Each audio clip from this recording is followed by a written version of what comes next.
Shalom. With the holidays behind us, we have begun again to read the Torah from the beginning, Parashat Breishith. We are studying this week the first portion of the book of Genesis, beginning in Genesis 1:1. It's always such an amazing experience to begin the Torah again. It reminds us of the cycles of life, the cycles of mankind. And of course, every time we study Torah, every year, we go deeper and deeper. There's really no limit to the insights. We always discover new things. It's always just an exciting adventure. So here we are again starting the Torah from the very beginning, from Parashat Breishith, the beginning of the book of Genesis. And how can we summarize in just a few short moments the nature of this portion of the Torah that contains every mystery of the universe? Creation, the act of creation, all of creation from nothing, and the creation of Adam and Eve, and the whole episode of what took place in the Garden of Eden, and the sin of eating from the tree of knowledge, and everything that we study about in Parashat Breishith, 10 generations towards the end of the Parsha, already coming to the time of Noah, when God apparently is so displeased and disappointed with his own creation that he decides to bring upon the world the flood and start all over again. So this Torah portion really contains the building blocks of our understanding of everything, and most importantly, the purpose of creation, which of course is man.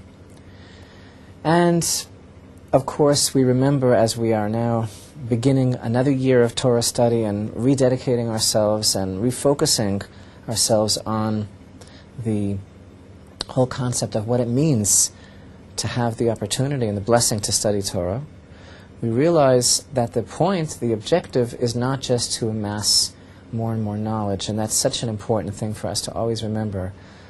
You know, it's one thing to know all sorts of great secrets and all sorts of great mysteries and to become just a walking encyclopedia of wisdom and knowledge, but that's really not at all the purpose of Torah study.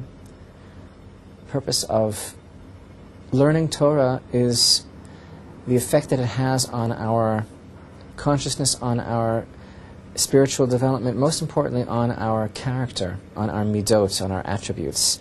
And hopefully, the more we study, the closer we become to God, and the more refined our nature becomes. And that's really the point of Torah study. It's not about more and more knowledge. It's about becoming more and more of a better person, the people that we were intended to be in the first place.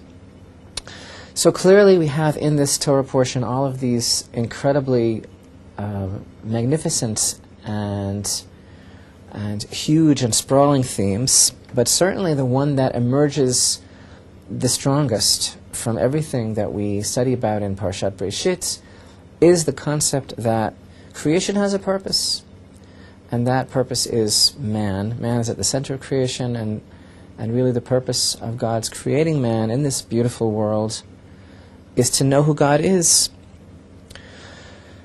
So all eyes really this week are focused on the sin of eating from the tree of knowledge. Because according to conventional wisdom, everybody will tell you that that was really the beginning of the end. And everybody looks at eating from the tree of knowledge as being the big mess up that man, who was very flawed, made the wrong decision, and that was really the beginning of the end.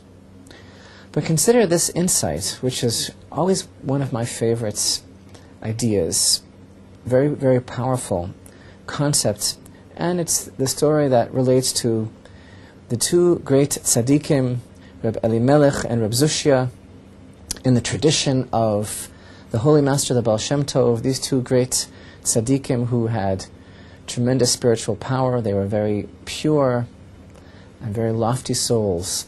So you know there's a tradition that originally all of mankind, every single soul that ever was to be, was included in the vast and comprehensive soul of Adam HaRishon. We were all part of the first man.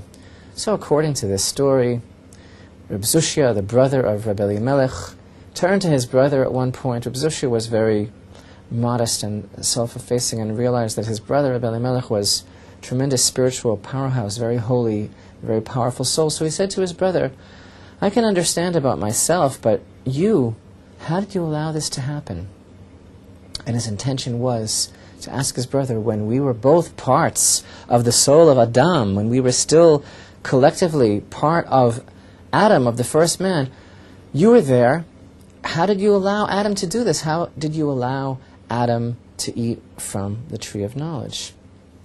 And Rabbi Elimelech responded instantly. He said, without even giving it a moment's thought, he had the answer. He said, because I wanted to know what it would be like to serve God with the evil inclination as part of our nature. I wanted to know what that would be like. Now that's actually the more famous version of the story, but there's another version of the story which is even more powerful, and in that version, Rabbi Elimelech said to his brother, what do you mean, why did I allow it to happen? I pushed him to do it. I wanted him to do it. I forced him to do it because it's so important for us to be able to serve God under all circumstances, even with the evil inclination as part of our very makeup. So I think that this anecdote, this insight, perfectly illustrates a certain concept that man's purpose in creation is to elevate all of creation and to learn how to serve God under all circumstances, and to realize that we have to serve God both with our positive traits and with our negative traits as well. And really for us to realize that the future of all humanity, as well as the very concept of eventually validating God's creation in the first place, that this really is our task, and that it's up to us in the smallest actions and choices that every single one of us makes.